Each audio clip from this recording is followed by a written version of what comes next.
Hey everyone, before we dive in, I wanted to share something exciting.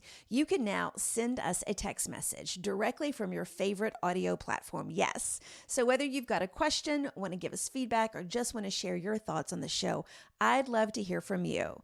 Look in the show notes at the very start and you will see the phrase, send us a text. Click that link, send us your message, and that's it. We can't wait to read them. Now, let's jump in with this episode.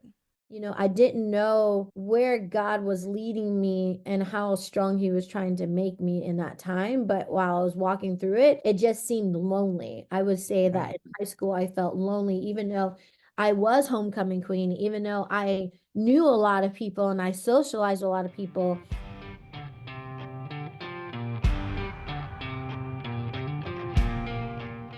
Today on the show, former competitive cheerleader and the current head coach of Morgan State University Acrobatics and Tumbling, Regina Smith, is up next.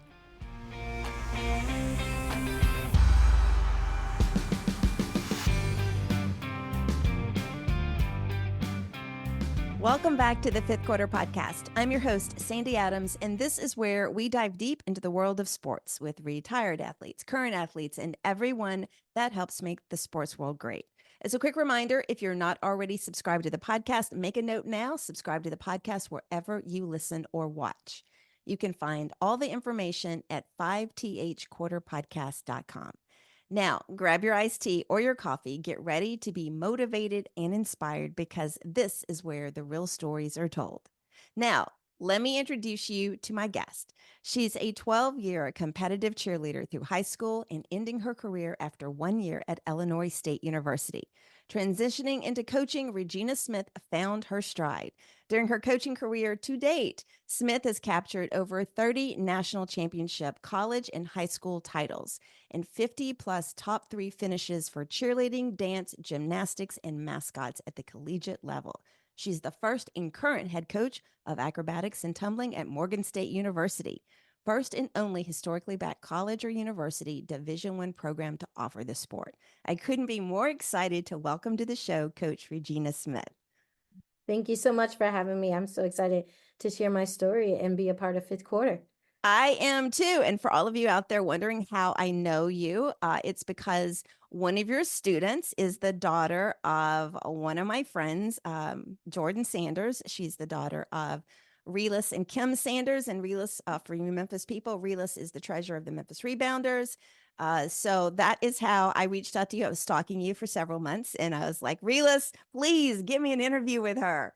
And so he came through on that. And so we've chatted and just so excited to introduce you and everyone else, not only to the Memphis community, but to everybody that listens, because we have people that listen all over the country, up in Canada, and I think a few people overseas as well. So very excited to introduce this.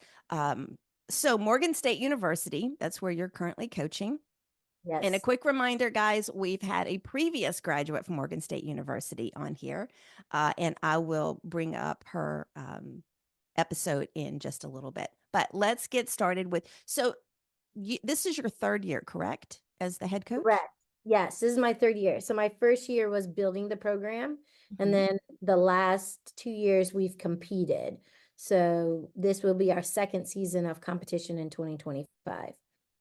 So, and we're going to get into like how you built that a little bit later in the program, but who is Regina Smith today? How would you define yourself?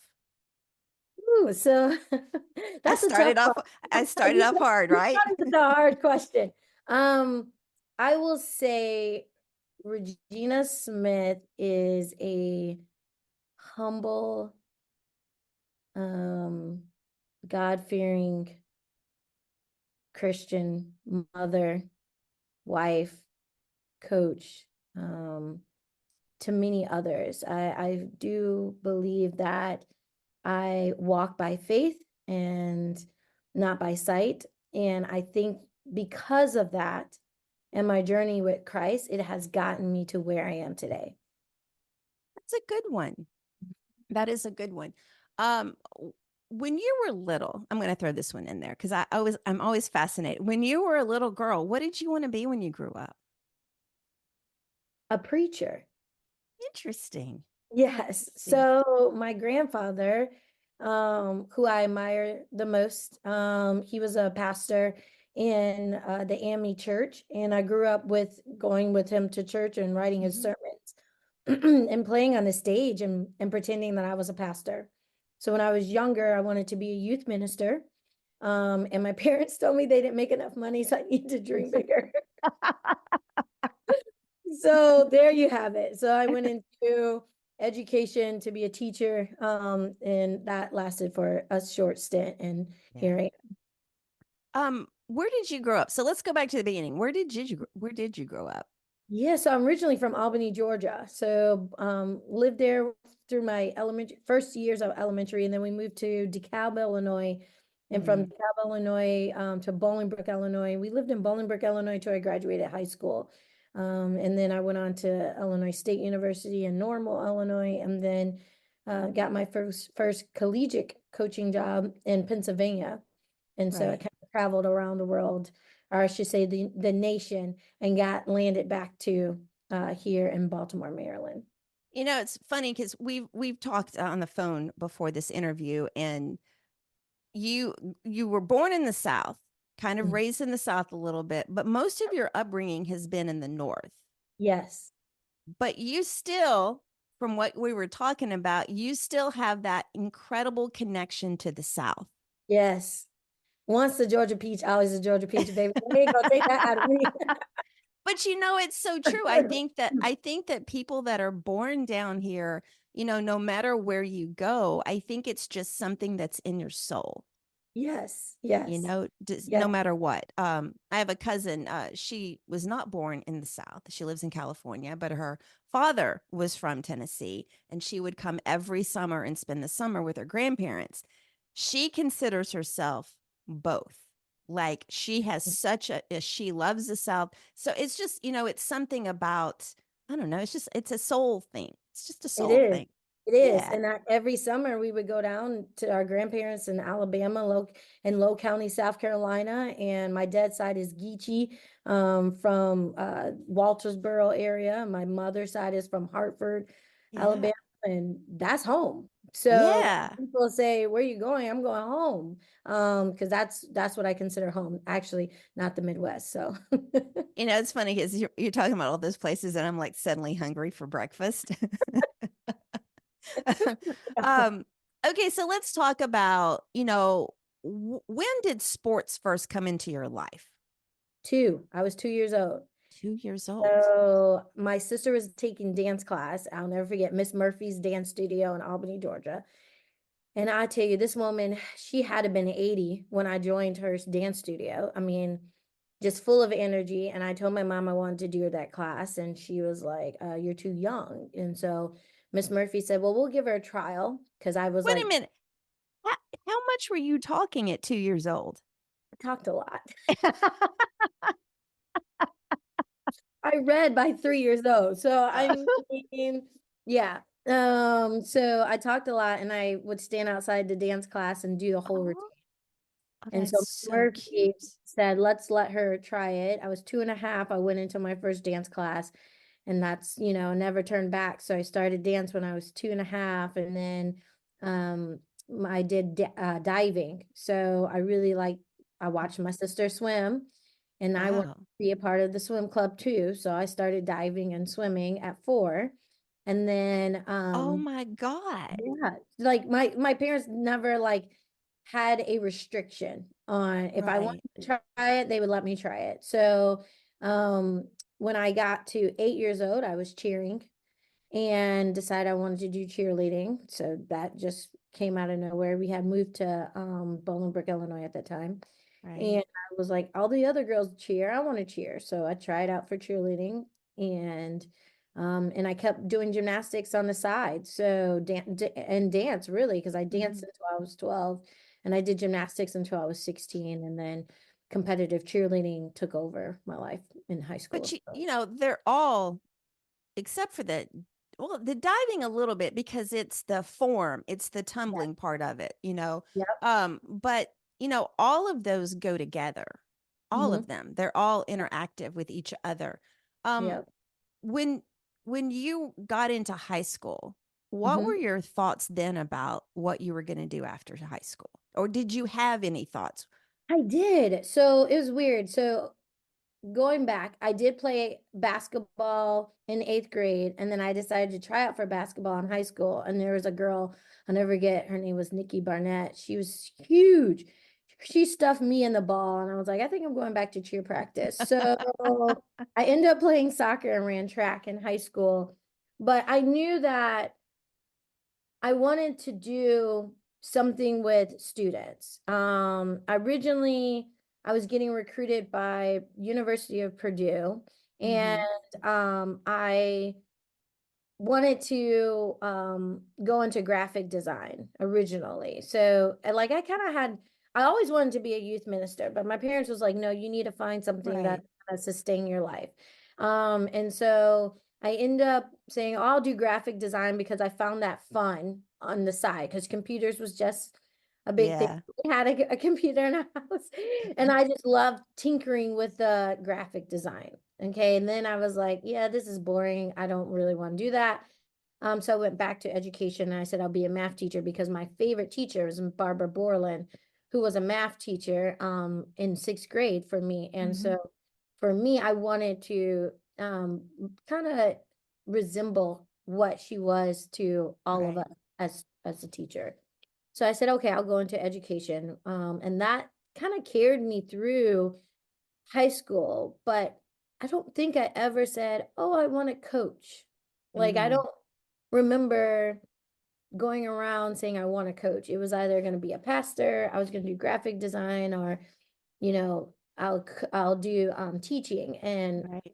I thought about in college going to get a dance minor so I could be a dance teacher because I was like, I really don't like teaching in a classroom. I want to do something with my body. And my parents was like, yeah, no, you're not going to be a dance teacher. Like that's just again doesn't bring in income to Right. sustain yourself. So they're like, you're not going to be a dance teacher. So I never even minored as a dance teacher. And that was dance is what I loved. I started it when I was Right. 2. I still love it to this day. So Right. um it was just something that I was a very obedient child. And if my parents said no, I didn't question them. I knew that I always felt that they had the best interest for me, even I when would I s- didn't feel it was right. I would say that's more respectful than obedient. Mhm. You know what's interesting is I listened to all those things that you talked about just then, Mhm. and the graphic design where yes, it is creative, but it's also in a computer, and then the math part of it. So Mhm. your brain has basically straddles two different worlds, and mine's kind of like that too. Yes. So that's obviously why we just hit it off. Um, but if you look at the youth ministry, to me, that's the same thing as a coach. It is. But I didn't know that at the time. Yeah. you know? So I Yeah. think a lot of the times as we try to find ourselves in our path, Yes. I'm calling it youth ministry, not really understanding that youth ministry doesn't have to be in the pulpit, right? Right. So Exactly. in my mind, I need to be in the pulpit if I'm saying I'm going to be a youth minister. As I continued to go through this journey with my coaching career, I realized I was actually walking in my calling as a Mm, youth pastor, not realizing that just because I wasn't in a pulpit didn't qualify me to be a youth pastor. right.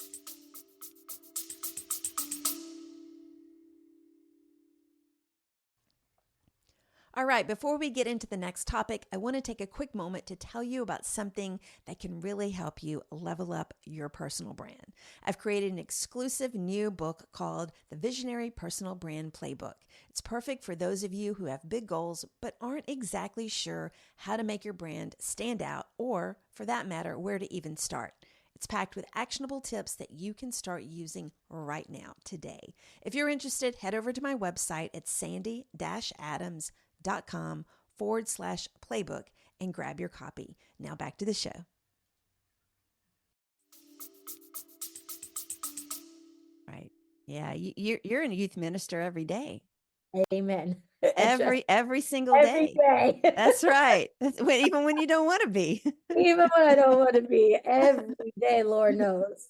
So let's talk about you growing up as this young athlete. So Mhm. were you naturally confident when you started all these activities? I don't kn I really I don't know. I just knew that I wanted to be good. So I'll Mm. never forget my first year of cheerleading, we missed tryouts. We had my family had a family emergency. I think it was my godfather, he had passed away. We had to go down Right. for a funeral and I wasn't able to make the tryouts. So they put me on the B team in our age group. And I just remember being like, I'm gonna be on that A team one of these days. And I worked all year to be on that A team. And the next year, I got to try out because I told my mom, we cannot miss tryouts. Right. Got to try out. So I tried out and I made the top team. And from that moment forward, I never looked back. And so I think with me, it was the desire to be good. I've always wanted to be good and make not just my parents proud, but make God proud of what he designed in me. Right. Um, did you have any role models in your family or community that helped influence those passions? You've talked about your sister Mhm. for athletics and leadership. So you've talked about your sister. Was there anyone else in the community that helped kind of inspire you? N no. It was always like, um, my godfather, he always said things go better with love. That's his slogan. Um, Hmm. and so, just putting that love behind everything that I do, I think Right. that passion was a self passion and a self motivation. And just being inspired by what God allowed me to do during this time of my life. I always say as long as my arms work, my hands work, and my feet work, and my legs work, I'm gonna honor him in as much as I can Right. in all capacity. And I think that Right. really helped navigate me to be that person. I mean, when I don't really know if I ever really had a role model outside of my grandfather and Miss Borland, because Miss Borland Right. and Miss Page were two teachers that really impacted my life. So, I think, and I would hope today even that teachers impact kids' lives, and I'm sure there are many across the country that do that.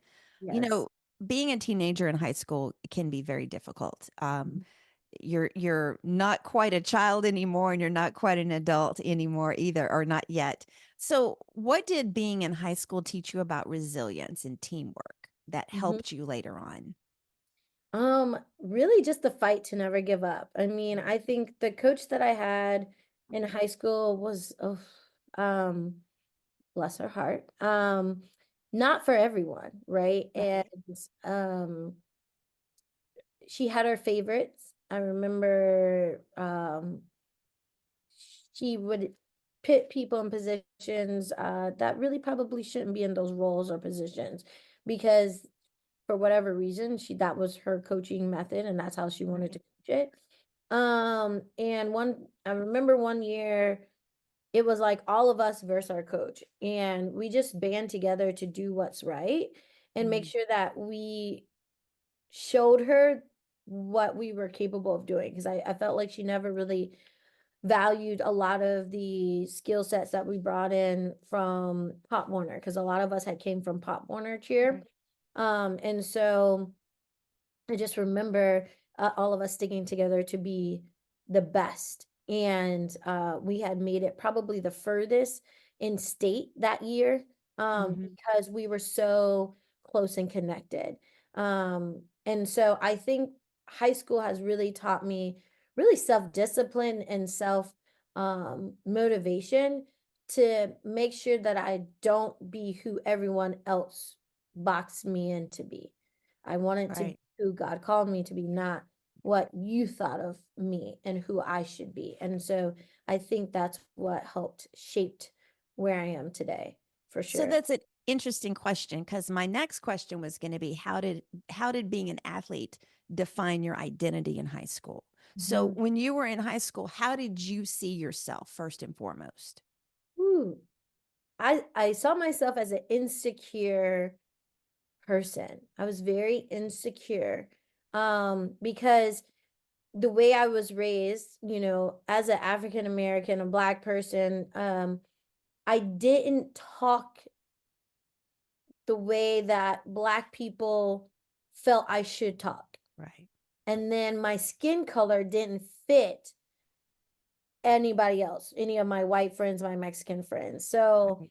I often got made fun of from both sides because I Yeah. wasn't black enough to my black peers. Right. And yet I didn't have the skin color of my white and Mexican peers.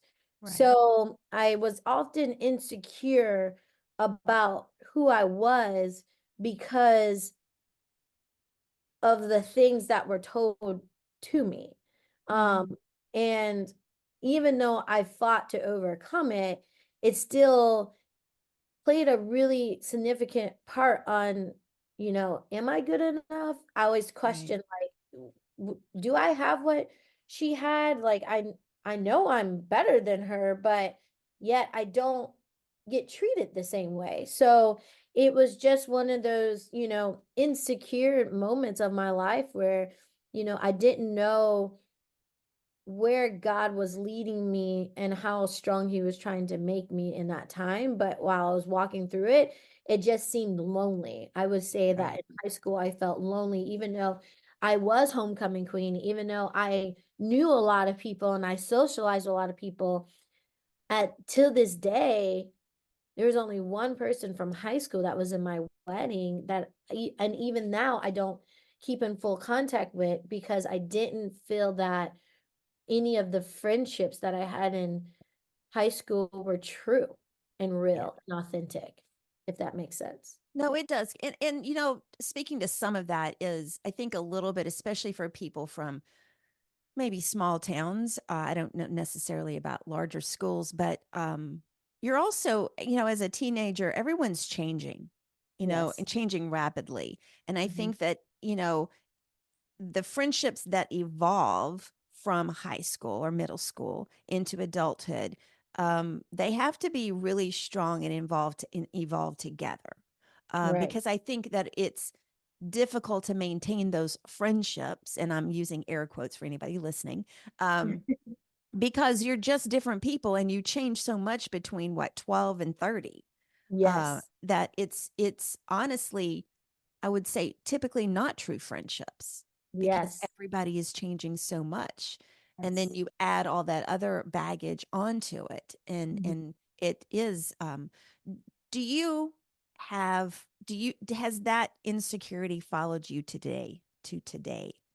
I will say to an extent. I had moments in my life and periods in my life where I was confident in who I was. And then I remember walking to a restaurant, I'll never forget.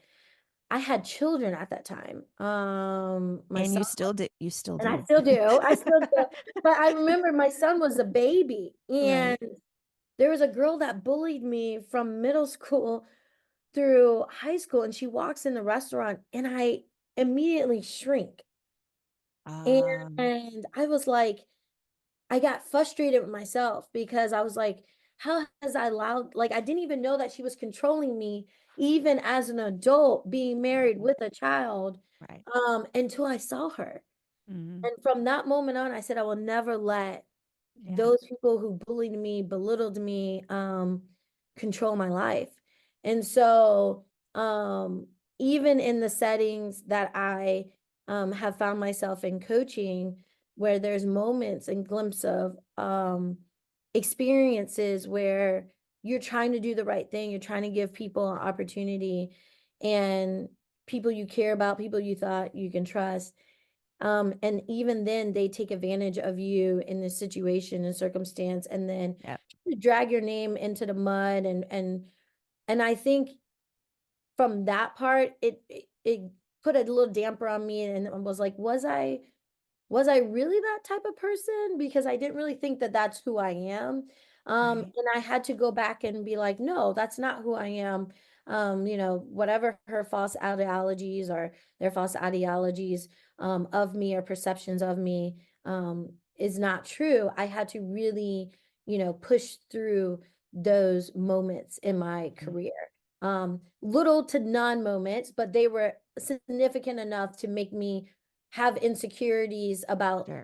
is this really who I am? Questioning, do I possess those type of qualities? And then quickly, I'm reminded that I don't. And so I think for me, it's just staying true to my identity and who God called me to be, for sure. Yeah. No, I can definitely relate to everything you just said. There are times when I go home. I'm from, as we talked about, I was from a really small town. There are times when Mhm. I go home and um, I'm back to being that little girl again, feeling like everybody is just looking down on me. So definitely, I can. Okay, well, it's getting heavy this morning. We're recording. That's okay. Let's just move on a little bit. Yes, So, when did you first were you recruited by colleges in high school? I was. And what was that whole process like? When did you start being recruited? So junior year, so I'll my experience was unique. So Georgia Tech University and Purdue cheer coaches reached out to me Right. and wanted me to come be on their team. And in the same year, I was like, yes, my godbrother, he's Troy Reddick. He played for Auburn University, number 66, War Eagles. I have to throw that out there. I'm a big fan of Auburn because of him. You know, Oh, maybe so he could be on my podcast. absolutely. And so he was getting recruited to Georgia Tech too at the same time. Right. And so we are like, yes, we'll go to Georgia Tech together. Well, in that same year, both the football coach and the cheer coach got fired for scandals. So Oh, we were geez. like, okay, plan B. So we go back to drawing board. That's when I was getting recruited by Purdue and UIC and some of the other schools in Illinois. And uh, ultimately, what's interesting was I was not recruited by Illinois State University. I had gotten a scholarship to attend Illinois State University that covered full tuition, and my mom and dad said, "You're going to Illinois State. It's number top 10 for Right. education in the nation, you're going to go to Illinois State University." So I had full rise at Indiana University. I'd never even applied to Purdue. We never even got there because Purdue's head coach actually got fired that year as well. It was the And firing it's year. crazy. And then UIC was in the city, and my parents was like, "Nope, you're not going to walk downtown Chicago from a dorm to your classes. That's a no, no, no, no." They knew me. And so it was there were some other schools like University of Dayton, Grambling State that reached out, North Carolina A&T. But ultimately my parents made my decision and said, "We're going to send you to Illinois State." That's how I got there. So had to try out for cheerleading. The first year I was an alternate for the cheer program. The second year, I made the cheerleading team. The third year, I actually got injured and had to redo a recovery. Wow. There was a switch of coaches. And then so my senior year, they let me come try out. And I talked to the coach, and I had already been inducted as a student government member and decided that that commitment was going to be too much to do both. So Wow. my senior year, I actually did not cheer. But the coach and I end up, Coach Steve and I end up keeping in contact for the longest because he was also the assistant gymnastics coach there at that time. He's now a head coach of a gymnastics program up in, I think, Connecticut, if I'm not mistaken. Right. But we had kept in contact, and then I would go back and I spoke often to the competitive cheer program that they did. So, you know, it took a whirlwind, but I found my niche. I cheered for a full season, a full year at Illinois Right. State. I tore my rotary cuff in my junior year. Makes me Um, hurt. yeah, that was painful. I tell you, Yeah. that's more painful than childbirth. Ooh. Uh, Ooh. and that took a long time to recover. And I don't recommend anybody, and I just wasn't myself. I wasn't able to produce what I was producing before Sure. I got injured. And so when I came back, I just wasn't the full Regina that I was before, and realized that, I had a bigger opportunity with student government. So I went on and moved on to that part. I You know, did stay in athletics though afterward. so we've had other athletes who've been injured and ultimately it ended their careers as well. Yeah. So when you're going through that recovery process, was your mind already thinking of a plan B or a plan No, C? You were still like, I'm going back to cheer. I'm going back. Yeah. I was going to do it. I was determined. but I just like the tumbling wasn't there. And Yeah, being a cheerleader, you had to tumble. Um, exactly. and every little thing hurt, and I think the wear and tear on bodies that people don't realize that cheerleaders and gymnasts and any athlete does prior to 25 years old does Right. really affect their overall health. And I think I was kind of naive on thinking that I could return the same. Some Yeah. people do return the same, but I think it's also God ordained, and I think God had a bigger plan for me because in that season of my life, my senior year, I actually was an intern for athletics. So it gave Mm, me an opportunity to open up a door for me to realize that I do like athletics and I sure. like it in a different capacity. And then because I was with student government in a leadership position, it allowed me to travel, meet other universities that got me to see more of what was out there and what Mm. was available to me. Had I not had those opportunities between both, I don't know if I would be in athletics today. So even though it may have seemed like a wrench into my plan, it was something that worked together for the greater good of what God had called me to do. I love the fact that your mind allowed you to see those other opportunities Mhm. and take them.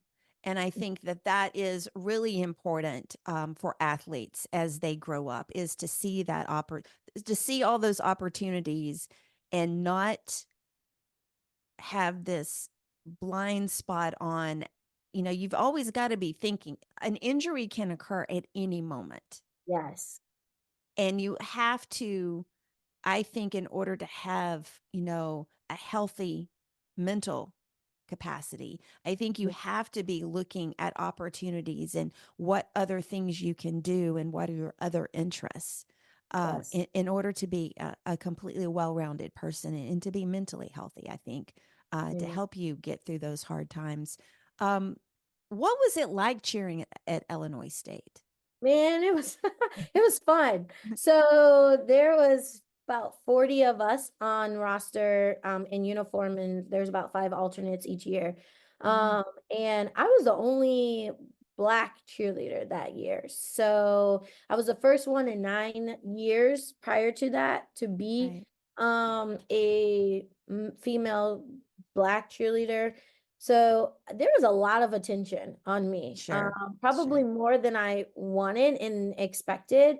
But there was a lot of pressure from not only myself, but from the team because I knew that I had to uphold the skill sets that my white counterparts held, and I couldn't slack. I had to be better than the best Yeah. on the Yeah. team in order to keep my spot. And so for me, it was pressure from that standpoint, but then pressure from the community just because I was the only one. Yeah. When there's little girls, all the football team is majority diverse, and they're coming at me wanting to take pictures because I'm the only person they see in the lineup. Right.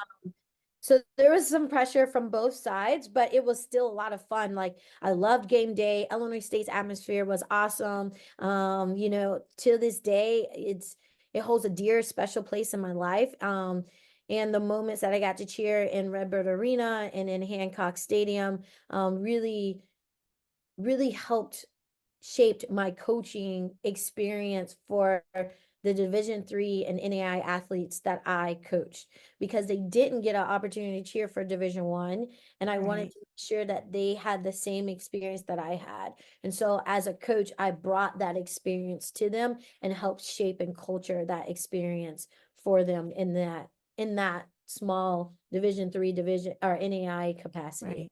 So really quickly, because I'm fascinated about that. So Yeah. what was the difference between those divisions and Division I as a cheer? So Division I typically at good programs, I'll say that. Mhm. We A were good ranked programs.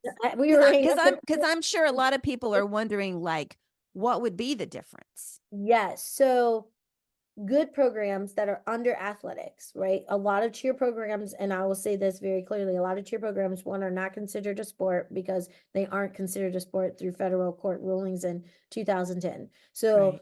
not considered a sport. They're not under athletics. They're actually under student activities, student development, student Ah, affairs, that division. So there's no budget typically. Most of the time, kids have to pay for their own goods and pay right. for everything. They don't travel with the teams typically if they're under student affairs because there's no budget. If they're Right. under athletics and they're under the marketing, which is usually what they're under, if they're under athletics, they have a budget that allows them to get all their practice gear, shoes, everything paid for. So you're not coming out of pocket. Mhm. Illinois State happened to be one of those programs where we were talented enough that they gave scholarships, book scholarships, in the amount of up to 2,500. Mm. So my year I had 2,500. So my year that I cheered in 2003 to 4, I had 2,500 book scholarship that was divided into 2 semesters. Right. Um, so there is a scholarship that comes with it, typically at Division I, and then there is depending on an opportunity for you to travel and cheer for your teams throughout their traveling season. So Sure. Illinois State, we cheered for volleyball, men's and women's basketball. We had to attend every single sport and sit in the stand. And then we cheered for football. Wow. So we stayed on the road a lot, and it was Sure. 6 to 8 of us, depending on what the budget was, that we traveled to certain and major events. But I'll never forget that year, our women's made it in the tournament. So we got to go to Seattle and we got to go to Missouri. Sure. And we got to travel with them because they were winning that year. So Right. it was good times. And I wanted to be able to mimic that for my Sure. Division III school. So even like at Teal, we would travel with them and go cheer away games for football. For basketball, it was a little different just because of the conference rules. So Yeah. we weren't able to go to all the away games for basketball, but we did try to make it an opportunity when it allowed itself to be. So those were some of the things that you brought to the Division III and the Yes. NAIA. Yeah. Okay. Yeah, Okay. because they, again, and also mascots. Mascots was big, like Reggie the Redbird. Hey Tim. So we got to know some of the Redbirds. You typically don't know the mascots because Sure. they keep their identity very sacred and private so that, nobody attacks them or whatever. But needless to say, I became really good friends with Reggie the Redbird. He was awesome. His name's Tim. And he was from Sarasota, Florida. And he was a pivotal point for our cheerleading program and really just the overall camaraderie at Illinois State, like just bringing that knack and flair that really Mm. got kids involved. Um, Sure. so I really implemented, because Teal College at the time didn't have a mascot, so I implemented Tommy the Tomcat, um, Uh-huh. a fight song, because at Division I you have fight songs, Gotta so have a fight gotta song. Oh have my a gosh. Gotta fight have a song. fight So song. I worked with the band director. We made the fight song, and till this day they use it. And then at Ottawa University, it was kind of the same thing, just implementing the mascot a little bit better. His name was Gibby. Gibby was sad. His uniform was so sad. So we got him a custom outer uniform, bless and we end up doing our research and added the color red because the Mm. Ottawa Indians is Ottawa University. There was a connection there, and their tribal colors were red, and yet red was not in any of our university colors. Oh So I my said, God. oh, so I said, That's crazy. crazy, right? So I was like, if we're going to be a true Ottawan university that represents the Ottawa tribe, I think we Sure. need to add red. So I did this whole spiel on why it's important to add that color. And now Ottawa University has red in their colors, thanks to me For over. anybody out there, that's Canada. just in case anybody's like, "What's she talking about?" Um, you know, that's more than a lot of coaches do. You know, you talk about when I do career coaching, I always talk about when you go in for an interview, you want to look at the person that's interviewing you, look at the company and say, how can I make them better? And Yes. you went into all of these places and left them better Yes. than when you started Yes. and changed lives and changed the perception and changed the culture of these programs and these institutions. And I love that. And I think that, you know, who would have thought when you were like 2 or 3 or 4 years old that this would be things that you would do? You know, you Never went, crossed my you mind. know, it's really, and I'm getting ahead of myself, but I love all that because I think that it's something that I coach a lot about, you know, trying, you know, how can you make something else better? And Mhm. I wish more people would look at the things that they have in them and how they can make the organization better in whatever capacity, even if it's a little bit. Um, Yes. when you made that decision to stop cheer, was Mhm. it like slowly over a few months? Was it like one day you just woke up and said, I'm not going to try this anymore. I'm going to do the student government. Like, was that an immediate decision or was it something you kind of thought about for a while? I think I was self-reflecting. Mm. I always believed that I needed to write my pros and cons. I'm a big pros and Yes. cons.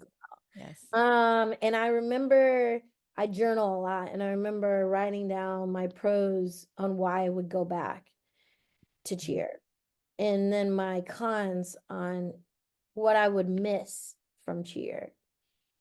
And I think my pros and cons together collectively didn't shape where God was trying to take me. And Mm, when I realized that what I was trying to force fit into my life wasn't going to work, I had to submit and release that um season of my life. right. It wasn't a overnight aha moment. It was like um a slow progression. I knew Yeah. the time was nearing. I just didn't think it would come as soon as it did. Right. Um, but I knew that that time and season of my life was time for me to hang up um, my shoes and my pom poms, as they say it, and I had to move forward to what I needed to do next. And I think um, that kind of helped lead me into coaching because I wasn't even supposed to be at the high school. I had taken a job in financial services in sales, and went abroad and studied abroad because I was like, okay, I want to Where study did you abroad. where did you study abroad at? Paris, France. I studied Oh at the my gosh. yes, I've been there for one weekend. I wish I had done that God, after college. I wish I'd gone for a year to Paris. yes. My only regret in my life thus far has been not going longer. I wish I would have How long were you there? the whole summer. So I Okay. studied overseas, and I wish I would have stayed longer. I wish Mm, I would have taken the time to do it a year. I went overseas to Paris, France, Negocia School of Business. It now has a new name. But studied over there and then backpacked every weekend with my fellow Illinois State yeah, yes. mates, and we got a chance to see all of Europe. And I remember getting a call from my dad saying, "Hey, I just drove past your workplace and the place looked empty." And I'm like, "Okay." He was like, "When are you supposed to start?" I was like, "August." And he was like, "All right, well, you might want to reach out to him." So I reach out to him and nothing comes back. So I'm like, "Dad, they're not responding to my email." So he's like, "All right, I'm gonna run back over there." And sure enough, he took a picture and it was like business closed, like for good. It went Oh out my of gosh. business. And I'm like, "Okay." So much for letting us new hires know Mm, that you're no longer in business. So I then started to panic and I reached out to all my mentors and said, "Hey, I need a job. I'm coming home in August. right. I need something." And they had a position in special education actually, for me to go be a teacher assistant and work with special needs and IEP students. So I had a certain amount of students who were Right. on my plate. My brother at that time, who is now deceased, he had a IEP and was in the special education department. So I knew that department well. Right. And I also was a best buddy in high school. So that was something that was very dear to my heart. So I said, yeah, I'll take it and I'll see you in August. And then the dance coach at the time, she had quit and stepped down. So they were like, hey, we need a dance coach and you have a dance background. Will you want to do that too? And I was like, sure. So I got two jobs in one. And that kind of kicked off my coaching career, really.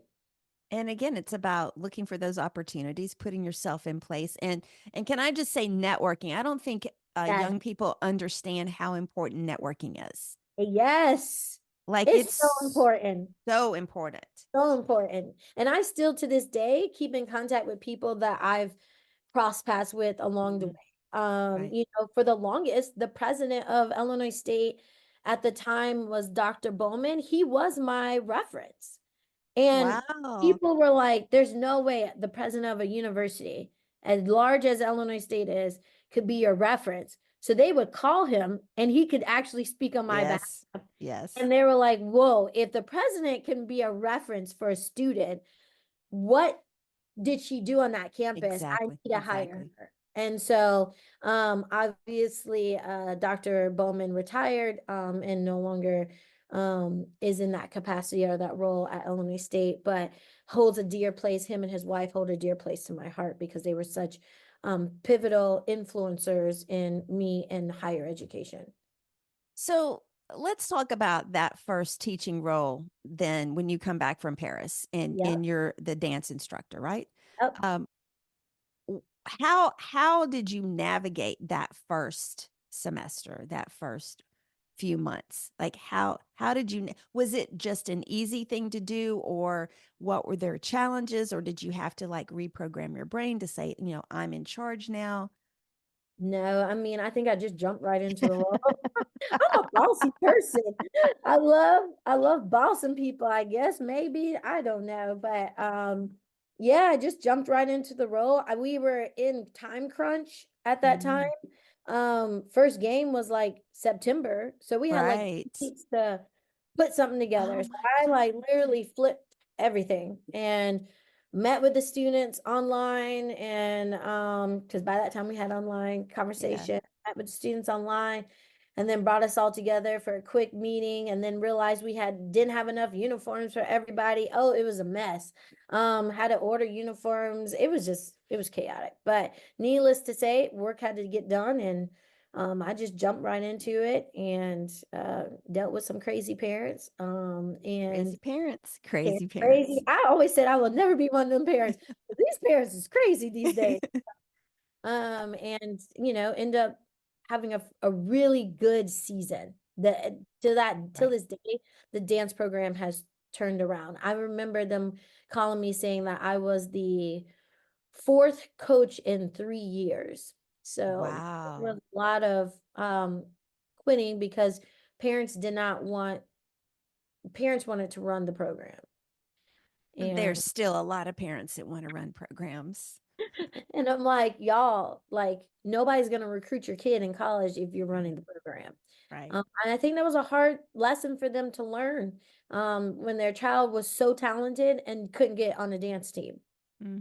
I think that spoke a lot of volume. So Talent is not everything. And I not think that everything. there's so many kids out there that, especially, they have their parents, they have all these people around them telling them that, oh, you're so good. They need to make you do this and make you do that. And that's just not it at all. Um, Amen. so you've built multiple programs from Yes. scratch.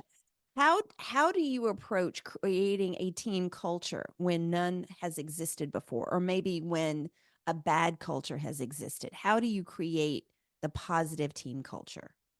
I think for me, it's always been lead by example. That's just kind of who I Yes, am. Like, I got to lead by example. If they don't see it in me, how can I expect them to do something that they don't see? They don't, and a lot of times they don't know exactly. how to Exactly. do it, right? So you Mhm. don't know what you don't know. So I come in with the mindset that they don't know. And I Right, think that kind of helps me be able to break down barriers, have personal relationships with my students, my students' families. I get them to be able to trust me and me trust them. And so they know that when I bring groups together, it's going to be like-minded individuals. We right. may not always gel together, may not always, you know, have a moment where we're not cohesive. But Mhm. if we have the structure and a foundation of respect, then it's easy to build upon respect than it is to not Mhm. build upon respect. So I think one of the biggest things that I've learned is just to come in with open mindset and lead by example and try to show as much love as possible. Because I know that once I break their barriers down, then we can start coming together as one. Sure, sure. When you're in competition, like how do you handle the tension between striving for those championships and prioritizing personal growth for all Yeah. of your athletes? It's a fine line. It is a fine line. Because there's like, woo, Jesus. Because like right now, as we're gearing up for season two, we have a strong team, a Mm, strong team. Um, and some of my kids that competed 8 to 9, 10 different heats last year may only got 6 heats this year. right, right, Not because they're not good. It's just because it may be someone better in that position, right, or they may gel with a certain individual, and I might only can put them with that person who only is limited to 6 meets or 6 heats versus the 10 heats. So right. with the new reconstruction of our team and the dynamics of it, the spots have been competitive, and Right. trying to make sure that everyone has an opportunity to see the mat at some point throughout the season, but also build our strongest competitive group Mm, that can carry us through the season. It's definitely been one that I do a lot of scratch paper, draw board, yeah, whiteboard um, writings, and trying to put puzzle pieces together. But ultimately, I do pray about everything, and I try to right. let God lead me in my decisions so that I'm not doing things that are unjust and unfair, or what I don't see would represent or reflect the light and national treasure of Morgan State or any institution I've coached prior to. So, are you getting a lot of women that want to come to Morgan State now?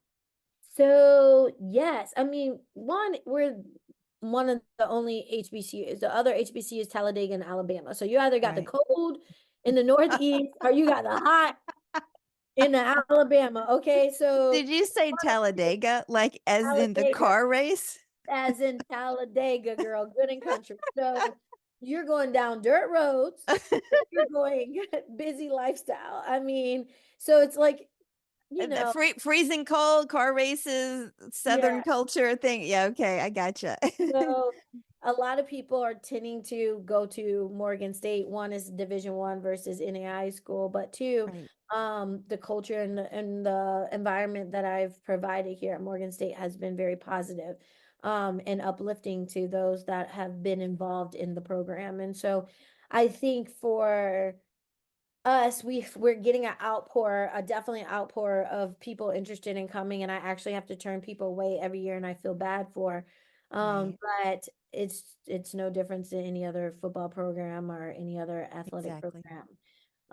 So I think ultimately a lot of people want to come and they want to be a part, but it's what is the fit? It's Mm, what's the fit?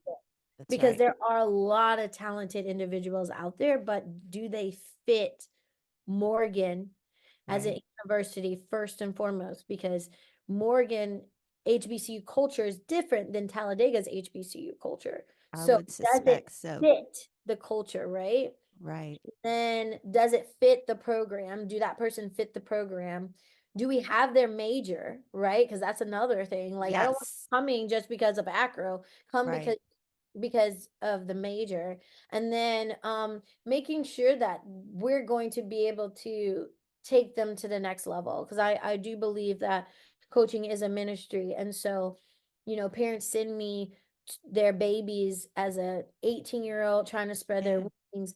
Do I have it in my capacity to be able to take them to the next level that will get them to be able to be successful in the real world when they leave here? And if I don't feel that that is my assignment with that individual, I won't bring them to the campus, because it might be somebody else's assignment. Right. Has your coaching philosophy changed over the years from when you first started out till now? Yes, girl. I'm just like, win, win, win, win, win. All I want to do is win. Right. And now after having children, Mm, losing both my mom and my brother, mm, life perspective has definitely sunken in and changed the way that I coach. Winning is not everything to me. I think my individuals, we do pray a lot together as a team. And so having them have a strong foundation with at least acknowledging that there is something greater than them mm, mm. is important to me. I don't ask them to believe in God, and I don't ask them to believe what I believe, but I do tell them we do pray, and that whoever they're praying to, allow that to lead them and guide Right. them. And so I always want to make sure that they leave with a strong foundation, knowing that there's something greater than them. And then also being able to help shape and mold them into the person that I say God called them to be. And so, yeah, my focus is that more than Right. winning. If Right. we win, we win, but that's not my priority anymore, where Right. it used to be reverse. I love to win. I hate losing, but I will take a loss these days. Right. I also, I think that if you put the foundation there and you build these young people up and you give them the resources, you give them the tools, you give them the mental warm and fuzzy stuff, if you give them everything, I think success will come. Yes. That it may not be a win every time, but ultimately, I think that, you put that commitment in and you give them all this and they put the work in. I think Kobe Bryant said it best, you just keep doing the work Mhm. and the success will come. Yes. Yes. And I do Mhm. believe that there's a lot of students that I've coached that I'm still in their lives with, and you see Right. the success. So there's a couple of proud moments. One of my former students, she's now a coach for acrobatics and tumbling at East Texas Baptist University. Her name is Ashton Davis. Well, actually, that's her former name. She has a new married name, but Ashton is one of my biggest success. Right. From a coaching standpoint, she I named her as a captain when I coached her at Ottawa University, and she went on to become a assistant coach and then a head coach. And now she's in the sport that she's never competed in, but because she had the right tools to be able Mm, to be a good coach, she recognized that she had the capacity to step outside of competitive cheerleading, which is her background, and be right. able to coach more of a technical sport because of the tools that she had been provided at such a Sure. young age. And just being able to mentor her, I think, has been a success. And then another success of mine is Paris. Her last name was Relish at the time. She's now married. I remember Paris reached out to me and said, Coach, I'm getting baptized. And that Are you meant gonna the make me world to me. cry? Are you gonna I make me cry? know. So that meant the world to me because, we always talked about Christ at Ottawa or Otterbein University. That was in Westerville, Ohio. And I was just a volunteer coach. I was supposed to be filling in for a coach that was supposed to come back, and she never came back. So 3 years later, I'm still their coach. So it's like, okay.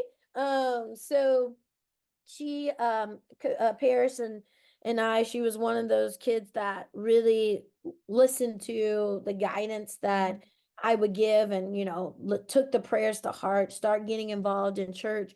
And as an adult, she committed her life to Christ and got baptized. And I remember seeing the video. She sent me the video, and I just bawled because I was, Oh, oh my God, my coaching is more than just wins, and I think like that spoke probably the most volume in my coaching career. And since then, I've had many, many more kids that got baptized, that has sent me an email because they um took the leadership and the love that I gave them and guidance that helped shape them to move that path. And but it definitely, that was the icebreaker for me. That was the aha moment that I realized that it's more than winning. And it changed everything for me. Yeah.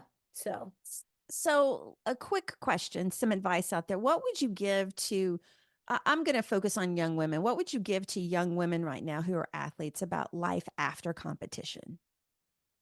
ooh. Ooh, one, take a deep breath, because just like I did, Mm, like, expect the right, unexpected. I mean, we say that phrase often, but we don't believe it. right. If you go in with one mindset, it may block you from what you're really supposed to be doing. So I Mm, always say be open-minded, expect the unexpected, and let God lead you to where He has for you, because it's going to be bigger and better than anything you can ever imagine. I mean, if you would have told me at 8 years old when I started competitive cheerleading that I was going to be a cheer coach, then and a dance coach and a mascot coach, turned into an acrobatics and tumbling coach at a division program, that would have laughed in your face and said, "There's no way," right? Because all I wanted to do was cheer on the sidelines and compete. Wear right. those cute little the bows that we had, 2-inch Mickey Mouse bows. So I I say expect the unexpected, but walk with purpose, because Mm. um it will lead you and guide you to a path that you probably never dreamed of, thought of, or seen in your family before. And as long as you stay a course of what God has for you, it will surely bless you and those to come, for sure. I agree with the purpose. I think that um, I, I I always try to tell people don't look for a job, look for the purpose in your Mm-hmm. life. Mm-hmm. That will guide you Yes. to a better a better feeling within you and a better way to go out into the world and affect people. I definitely agree with that. When you were contemplating the Morgan State job, what Mm-hmm. excited you the most about leading an HBCU's first acrobatics and tumbling team? So before, like I told you before, I Mhm. was the only one of four Right. kids on my Mhm. team. And I knew every Black coach in the United States for college. Right. That's how little Mhm. Black coaches are, in male and female, in Right. our gymnastics, acrobatics and tumbling, competitive cheer, competitive dance. We're just not there. And Right. so I knew that if I was going to take this job, I was going to provide an opportunity for young women like my daughter who looks like me, that may not have had the opportunity to go somewhere else Mm. just because of the color of their skin. Because oftentimes, what I hear from my counterparts is, I don't know how to recruit a Black person. I don't know how to recruit a minority. They had me speaking at conferences on how to recruit Black people or minorities. And I said, it's the same Seriously. way, it's no joke. I said, it's the same way you recruit anybody else that look like you. There's no difference in dialect or conversation. You just got to be willing to recruit us. And Sure. so at that time, acrobatics and tumbling was only 8% diversity, if that. Mm. And then the coaching staff, head and assistant, was like 2 to 3%. So I knew that if I was going to take this job, I had to increase the amount of minority, um, just percentage in general. And Right. so bringing a whole squad, because I know it had never been done, and that was intentional for my first year, was to recruit an all minority team, because I wanted people to see that it's okay to have a minority on your team. And we're just as good if you give us an opportunity to be able Right. to show that we are just as good. So having that opportunity and them being able to produce it open up the doors for, like, now our percentage in Right. minority athletes is like over 20% right now in acrobatics and tumbling specifically, but also it did the same thing with Fisk. Gymnastics did the same thing with gymnastics, artistic Right. gymnastics and collegiate gymnastics. So it just opened up doors of opportunities for people to see us in a different realm, in a different light, and realize that we had the same capabilities and coachabilities to be coachable, to get to that level. And I think that's what I wanted to do, was make sure that I open up the platform for us to be able to be infiltrated into a sport that I knew that we could conquer as minority individuals. That brings up actually my next question, which you really led into that. This past summer in Paris in the Olympics, our Yep. American team was almost completely women of color. Yes. Do you see that more reflected across the country now? In acrobatics and tumbling and gymnastics, or Yeah. just in sports as Um, together? Acrobatics, tumbling, and gym and cheer specifically. Yeah. So in cheer, acrobatics, tumbling, gymnastics, I think we're getting better. Right. I would not say that. I will still say 90% of our programs are majority white, if not all white. Hmm. And that's just a work in progress, just in Right. general. And, with DEI initiatives being removed from a lot of higher education plates, and it's no longer a requirement. So my concern is, are we going to even have those opportunities after this year? I don't know. Right. And so that will be, time will only tell. And, you know, we will have to adjust accordingly. But as a overall sport, it's progressing. At least it was Right. progressing.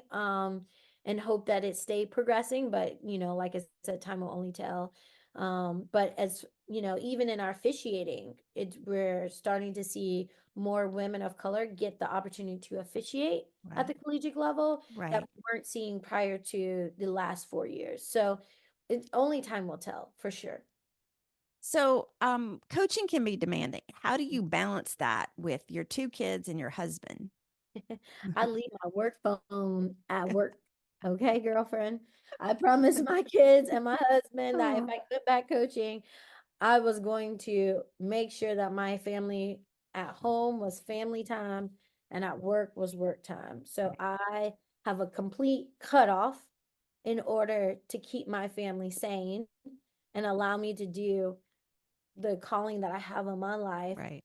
but also do the calling that I have on my life, because my first ministry is my home ministry, which my Right. husband and my children, and Right. everything else becomes second, third, fourth, fifth. So my ministry at home starts first, and if they're happy, then I'm happy. If they ain't happy, then we got a Okay, so problem. we're gonna round this all up. So I have a great question here. Um, Yep. Looking back on everything, Yes. um, high school, college, the years immediately after that, what were your three biggest struggles, Mm. and what could you have had then that would have helped those struggles be less of a struggle? Ooh. Okay, so I think, Or if you wouldn't do one struggle, we can do yeah. maybe I gave you too complicated of a question right now. No, it's a great question. But I have to summarize it into one Sure, struggle. sure, absolutely. Um, Not having a personal relationship with Christ before I Mm, went into college and in high school. I right. knew who God was. I prayed to God. I Mhm. believed that Faith is as small as a mustard seed, the whole saying, if you have a faith that's little as mustard seed, you can move a rock. I did believe that, but I didn't have a personal relationship with Christ. So I think the biggest thing from now, or from back then to now, is having a personal relationship with my Lord and Savior, and knowing that what he has put in my life Right. works for the greater good of humanity and for the purpose and calling that he has for me for his kingdom. So if I didn't know that now, I would probably be the same Regina I was then. But Mm, because I had went through so much over right. those course of those years, from the time I was in high school to about 30 years old, I had to have I had to find a higher purpose other than myself in order to survive this world. And I get that. so Get that. I think that was the biggest key for me. Mm, And faith has always carried me along the way.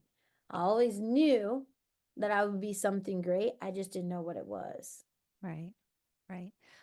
What do you think your biggest value to others is today? Oof. Come with hard question. um, one actually, I'll say what my husband told me at Thanksgiving. He said he was Okay. thankful for the relationships that I possess with people outside of our Aw. family, because that has brought so many unique opportunities into our family's lives personally, because of the relationships that I have built authentically outside Mm, of our household. And I love so that. I I would love say that. that would definitely be my value. Okay. And to end it, what would you, if you could go back and talk to a 9-year-old Regina, what would you say to her? Mm, What would you say to your 9-year-old self? it's gonna be okay. I like that. I like that. It's gonna Okay. Morgan State, your competition season starts when? February 2nd, Okay. is our first meet against Quinnipiac at Hamden, Connecticut. Our orange and blue is actually in January, but our first official meet starts February 2nd. And then our season goes as a whole for the acrobatics and tumbling goes through April 30th of each year. Okay. Okay. And for those out there, Morgan State University, what is the website? Do you remember that off the top of your head? For Morgan State, Yes. www.morganstatebears.com. Okay. And I'll put that on the YouTube screen and I'll also put it in the show notes for everybody out there. Regina, thank you so much for being on the show today. I've loved catching up with you. You've Yes. got to come to Memphis. And we go out and eat. Like we can just eat for days. Uh, Yes. yes, On some absolutely. Memphis barbecue, because I hear it's the best. So Okay, so funny thing, I was at the basketball game, Tigers game, 2 nights ago, okay. and right behind my seat was a scout for the LA Clippers. And Mhm. he was talking to everybody around us, and of course I was being nosy too because I'm like, "Oh, you're a scout. Like who are you here scouting?" And but anyway, he was only there for the night and he was asking us for a barbecue recommendation. And Mm. so we referred him to Central Barbecue because it was Sunday and that was the only, and it was close to downtown. So yes, barbecue definitely can't wait to, you've got to come. We'll just take you out to eat every single night. It will be just, it will be a tour of Memphis food. Like that was the thing when I lived in Houston for 16 years, and that was the thing I really missed was just Memphis food. Just loved it. Yes. Yeah. Yes, I'm looking forward to, girl. I got to make sure that I bring my leggings so I can eat, expand that waist a little bit. You know what I'm saying? We'll roll you out. We'll roll you out on the thing. Okay, so thank you so much for being here today. Thank you all for listening, especially if you've made it all the way to this part of the show. I appreciate all of your support. Another reminder to subscribe to the show wherever you listen or watch. My mantra is like, share, and review. Follow us on social media at 5THQRT Podcast. Until next time, remember, change is our ally and it paves the way for greatness. Stay inspired. Have a great rest of the week.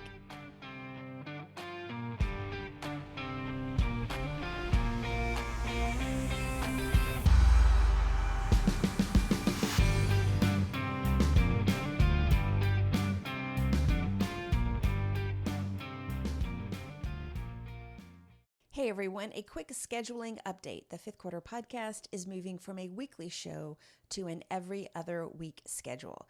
Thank you so much for your support. I'm excited to keep sharing these amazing journeys with you.